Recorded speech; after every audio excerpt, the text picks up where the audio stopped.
کیا اگر کسی کے پاس اچھا گھر ہے, بڑا مکان ہے, تو وہ سادہ نہیں ہے؟ پاسبلٹی ہے نا. تو بلکہ بعض روایتوں میں تو یہاں تک ہے کہ بڑا مکان ہونا, اچھا ہونا, یہ انسان کی خوش قسمتی کی علامت ہے. جی جیسے کہ ایک جگہ روایت میں ہے, امام کاظم علیہ السلام کے ایک صحابی تھے جس کے پاس بیچارہ ایک چھوٹا سا گھر تھا. تو حضرت کو لگا کہ نہیں, اس کے لیے یہ کمفرٹ نہیں ہے, تو امام نے ان کے لیے پورا مکان تیار کروا دیا.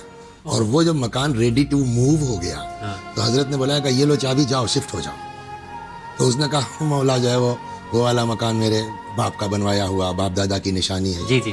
حضرت کا جواب یہی ہے کہ ان کان ابوک احمق, اگر تمہارا باپ بیوقوفی کر گیا تو تم بھی وہی کرو گے. امام نے ڈائریکٹ ایسے جواب دیا. ایسے جواب دیا. تو اس کا مطلب ہے کہ بڑا مکان ہونا, اچھا مکان ہونا کوئی عیب نہیں ہے, بلکہ امام رضا علیہ الصلوۃ والسلام سے تو یہاں تک روایت میں ہے کہ حضرت نے فرمایا کہ بڑا مکان ہونا, زیادہ دوستوں کا ہونا, یہ انسان کی جو ہے وہ اچھی بات نعمت میں سے شمار کیا جائے گا. یہاں تک ہے کہ اگر تم کر سکتے ہو کچھ, 8ویں امام سے ہے, اپنے بچوں کے لیے, تو ان کو لیے آسائش فراہم کرو.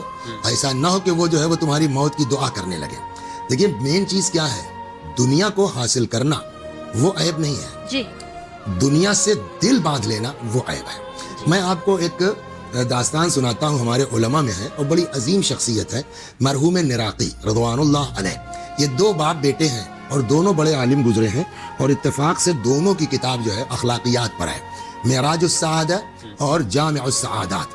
مرحوم احمد نراقی اور مرحوم محمد مہدی نراقی. یہ نراق بروزن عراق, ادھر کاشان واشان کے پاس کوئی جگہ تھی. جی.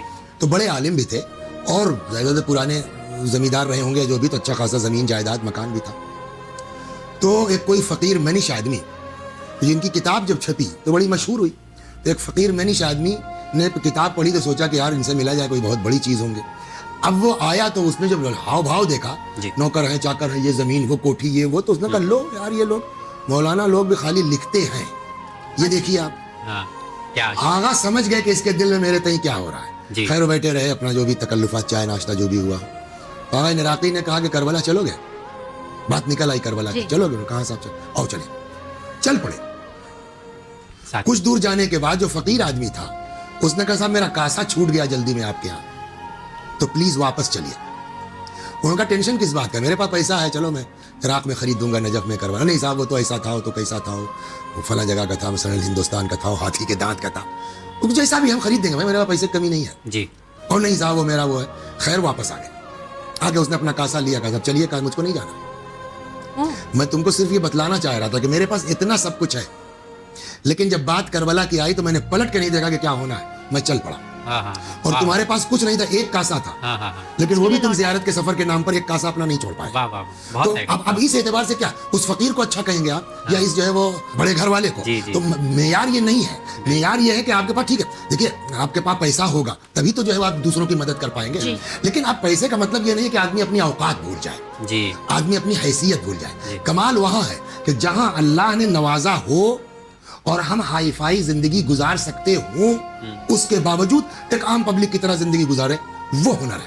اور یہ کب ہوگا, اس کا واحد طریقہ یہ ہے کہ آدمی توجہ کرے کہ یہ دنیا ہر جائی ہے, یہ دنیا ہمیشہ رہنے والی نہیں ہے, تو اس سے دل لگا کہ ہم کو کچھ ملنا نہیں ہے. لیکن اس میں نقصان, مطلب میں جیسا ابھی دوست کی شادی ہے, بڑے امیر لوگ ہیں, اور میں اس میں اپنی تیاری کر رہا ہوں, میں سمجھتا ہوں کہ جو میری اوقات ہے میں اپنے اعتبار سے جاؤں گا, تم کو نہیں پسند آتا نہ پسند آئے, میری حیثیت یہ ہے یہاں پہ یہی. لیکن میں تمہارے برابر ہونے کے لیے کوشش کریں, میں جو ہے وہ ادھر ماروں ادھر ماروں, بچوں کا حق ماروں, اس کے جو ہے وہ فیس سے کٹوتی کروں, اس کے ٹیوشن سے کٹوتی کروں, تاکہ ہم 3000 کا سوٹ بنوا لیں. یہ کوئی جو ہے وہ انسانیت تھوڑی ہے, سمجھداری نہیں ہے. کسی کو دکھانے کے لیے ضروریات ماننا ساجد وہ بھی صحیح نہیں ہوتا.